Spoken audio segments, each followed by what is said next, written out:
भारत के साथियों, डॉक्टर दुआ का हार्दिक नमस्कार। एटीवी अहरा में आपका स्वागत है।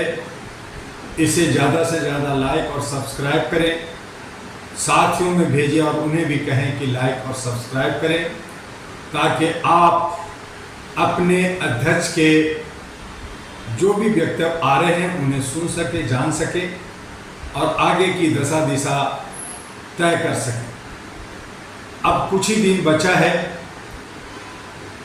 छठे चरण जो कल 25 मई को और आखिरी चरण 1 जून को लोकतंत्र का पर्व खत्म हो जाएगा और उसमें विजेता कौन रहा, जो खेल हुआ उसमें, उसकी भी रिजल्ट 4 जून को सामने होगा। लेकिन बहुत ही दुर्भाग्यपूर्ण ये लोकतंत्र का, जिसे संभालने और संवारने के लिए इसे बचाने की जिम्मेदारी एक आयोग को दिया गया। वो आयोग कितना स्वच्छ है, कितना पारदर्शी है, कितना ईमानदार है, ये आप सब देख रहे हैं। जितना वोट पड़ा उसकी आंकड़ा 12 घंटा के अंदर घोषित करने में असमर्थ है। एक सप्ताह का समय लगाता है और उसमें 1,07,00,000 अभी 5 चरणों के अंदर ही इजाफा दिखा देता है। न जाने और कितने चोरियां, न जाने और कितने वोटों का इधर से उधर होना, ये सब अगर कुछ लालचवश, अगर कुछ भ्रष्टाचार कर करके जनता के विश्वास को खत्म किया जा रहा है, तो ये बहुत ही निंदनीय है। इस पे रोक लगनी चाहिए और जो लोग इसमें लिप्त हैं, चाहे आयोग के कमिश्नर हों, चाहे देश के बड़े से बड़े दिग्गज हों, तमाम लोगों को सजा मिलनी चाहिए। उनकी चल अचल संपत्ति, उनकी पद प्रतिष्ठा सब खत्म होनी चाहिए और उन्हें जेल में होनी चाहिए। एक मानवाधिकार की हैसियत से मैं किसी को नुकसान पहुंचाने की बात नहीं करना चाहता, लेकिन अगर गद्दारी करता है, अगर वो असुर दानव का व्यवहार करता है, तो उसे सजा जरूर मिलनी चाहिए। हमारी सूर असुर की यही लड़ाई है। और ये जो वोट का, जिसमें भारत सरकार का 2 लाख करोड़ और अप्रत्यक्ष रूप से 3 लाख करोड़ यानी 5 लाख करोड़ का जो खर्च होता है, वो एक बहुत बड़ा अमाउंट है। उससे बहुत सारे विकास हो सकते थे, बहुत सारे लोगों की जान जाती है, बहुत सारे काम ठप हो जाते हैं चुनाव के दरमियान।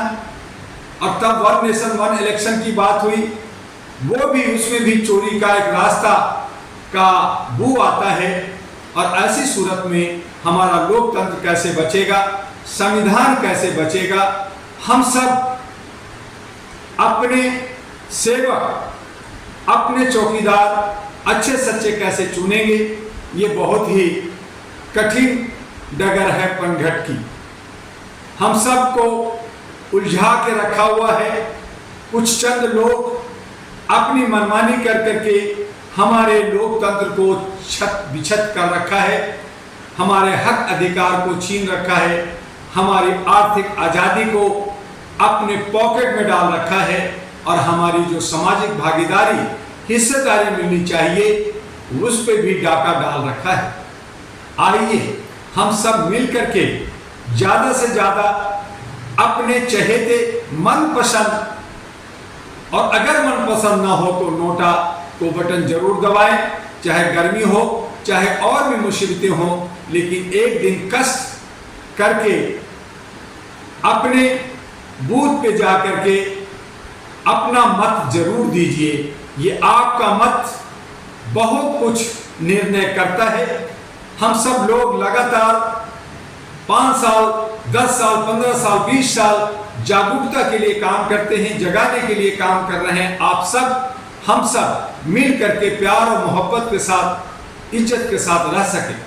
लेकिन लोग गलत सलत वक्तव्य देते हैं, नफरत का वक्तव्य देते हैं। कोई मंदिर के अंदर लाइब्रेरी बनाने की बात करता है, कोई मंदिर में किसी को घुसने की इजाजत नहीं देता है, और फिर धर्म और कर्म की बात होती है। जात पात में बांट दिया जाता है, छुआछूत में बांट दिया जाता है, ऊंच नीच में बांट दिया जाता है, रंग विभेद किया जाता है, और कहीं ना कहीं हम सबको दबंगों का शिकार बनना पड़ता है।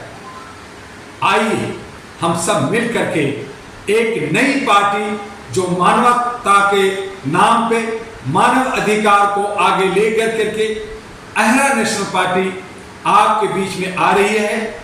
और ये लोकसभा का चुनाव के बाद हम कश्मीर, हरियाणा, दिल्ली, बिहार, केरला और अन्य राज्यों में विधानसभा की तैयारी हम करने जा रहे हैं। जो लोग चुनाव लड़ना चाहते हैं, जिनके पास संसाधन नहीं है और उनको एक जिद है, वो अगर समाज की सेवा करना चाहते हैं, समाज के अंदर पैठ रखते हैं, अच्छी सोच रखते हैं, तो अहरा नेशनल पार्टी के हेड कार्यालय दिल्ली में आकर संपर्क करें। उन्हें हर तरह का रास्ता दिया जाएगा और वो सत्ता का एक हिस्सेदार, एक भागीदार बन सकते हैं। चाहे वो किसी भी जात के हो, किसी भी धर्म का हो, हर एक के लिए उनका दरवाजा, अहरा नेशनल पार्टी एएनपी का दरवाजा खुला है। आइए और मिलिए। आज बस इतना ही।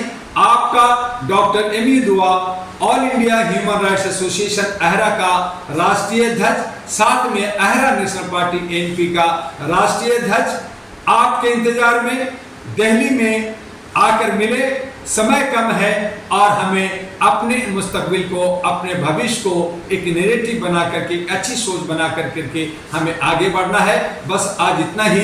जय हिंद, जय भारत, नमस्कार। फिर मिलेंगे। ये वीडियो को आप सब्सक्राइब, लाइक अवश्य करें। नमस्कार।